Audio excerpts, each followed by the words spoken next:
नमस्कार, मैं अश्विनी गौतम कॉन्सेप्ट पर आपका स्वागत करता हूं। और दोस्तों, आज मैं आपके लिए लेकर आया हूं एक बहुत इंपॉर्टेंट टॉपिक। आज हम बात करेंगे जो वोट देने का अधिकार है, राइट टू वोट। आखिर वह कौन सा अधिकार है? क्या वह एक कॉन्स्टिट्यूशनल राइट है, संवैधानिक अधिकार है, या फिर वह एक फंडामेंटल राइट है, या फिर दोस्तों वह एक नेचुरल राइट है?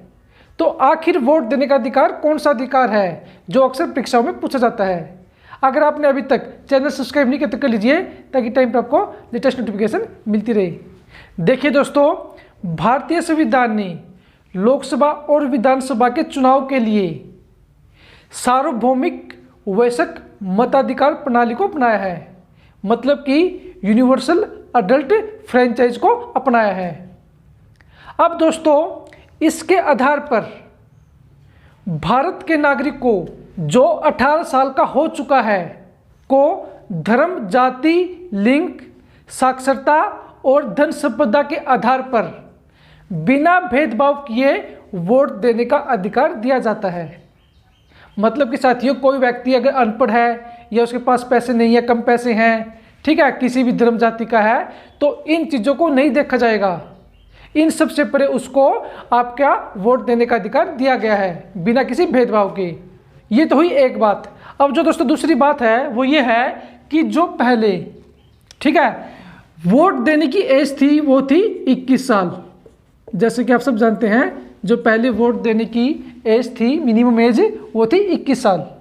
लेकिन 1989 में जो 61वां संविधान संशोधन हुआ, उसके तहत दोस्तों जो वोट डालने की एज कर दी गई मिनिमम, वो 21 से घटाकर कर दी गई 18 साल। ठीक है, 1989 में 61वें संविधान संशोधन अधिनियम द्वारा जो वोट डालने की उम्र थी वो 21 साल से घटाकर कर दी गई 18 साल। ठीक है, अब यहाँ पे दो पॉइंट हो गए। एक तो वोट डालने की मिनिमम एज कितनी है, 18 साल, और दूसरा ये कब हुआ, 61वें संविधान संशोधन द्वारा 1989 में। यहाँ तक क्लियर हुआ पॉइंट आपको? अब नेक्स्ट पॉइंट साथियों ये है, ये तो आपको पता लग गया। नेक्स्ट पॉइंट ये है कि क्या वोट डालने का जो अधिकार है, ठीक है, क्या वह एक फंडामेंटल राइट है? ठीक है, अगर दोस्तों फंडामेंटल राइट होता तो ये सबके लिए होता। देखिए, अगर यह मूल अधिकार होता तो ये सबके लिए होता, बच्चों के लिए भी होता। फंडामेंटल राइट क्या होते हैं? जो हमारी एक तरह से ओवरऑल डेवलपमेंट के लिए जरूरी होते हैं, वो अधिकार, और वो सबको दिए जाते हैं जो भारतीय नागरिक होते हैं। लेकिन अब क्या है, यह 18 साल जिसकी कम से कम उम्र हो चुकी है, यह उनके लिए ही है। तो इसका मतलब जो वोट देने का अधिकार है वह फंडामेंटल राइट या मूल अधिकार नहीं है। दूसरा, क्या यह एक कॉन्स्टिट्यूशनल राइट है? क्या यह एक संवैधानिक अधिकार है? तो दोस्तों, वोट देने के अधिकार का संविधान में कहीं भी जिक्र नहीं है। हाँ, जो आर्टिकल 326 है वह आपको एक मतदाता के तौर पर पंजीकृत होने का अधिकार देता है, आर्टिकल 326।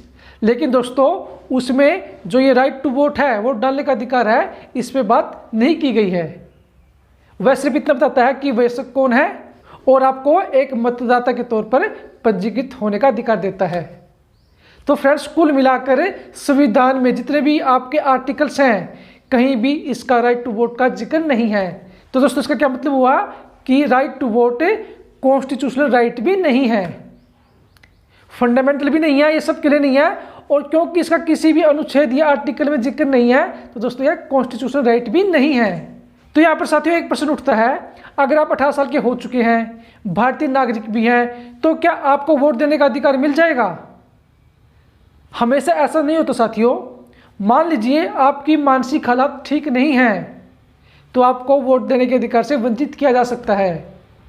अगर आप किसी क्राइम में लिप्त हैं, तो भी आपको वोट देने के अधिकार से वंचित किया जा सकता है। या फिर आप किसी गैर कानूनी कार्य में लिप्त हैं, या फिर आपको जेल हो गई है, तो भी आपको इस वोट देने के अधिकार से वंचित किया जा सकता है।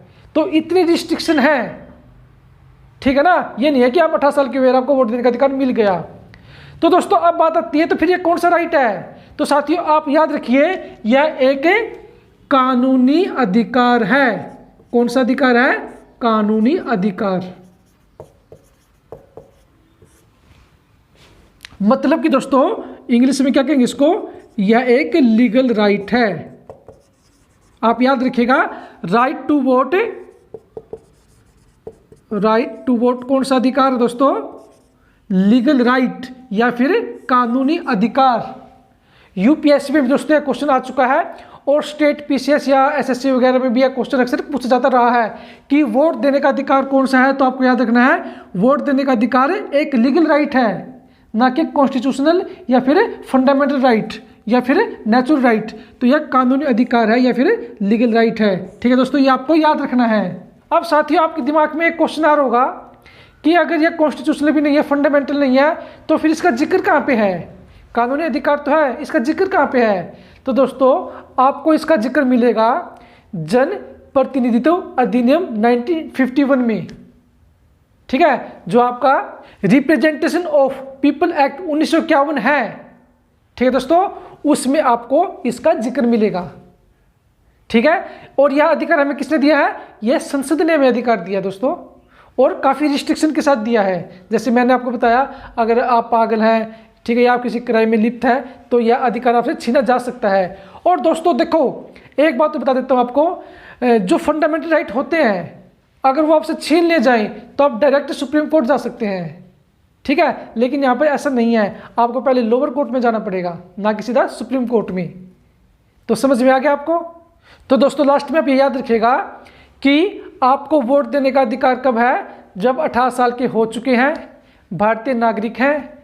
ठीक है, आपका मतदाता सूची में आपका नाम है या आप पंजीकृत हैं। ठीक है, या जिस स्टेट में आप रह रहे हैं वहीं पर आप वोट डाल सकते हैं, और उसके लिए आपका मतदाता सूची में नाम होना आवश्यक है। और दोस्तों राइट टू वोट कौन सा राइट है? कानूनी अधिकार या लीगल राइट। तो मुझे उम्मीद है आपको कॉन्सेप्ट समझ में आ चुका होगा। अगर इसके रिगार्डिंग फिर भी आपकी कोई क्वेरी है तो आप कमेंट बॉक्स में पूछ सकते हैं।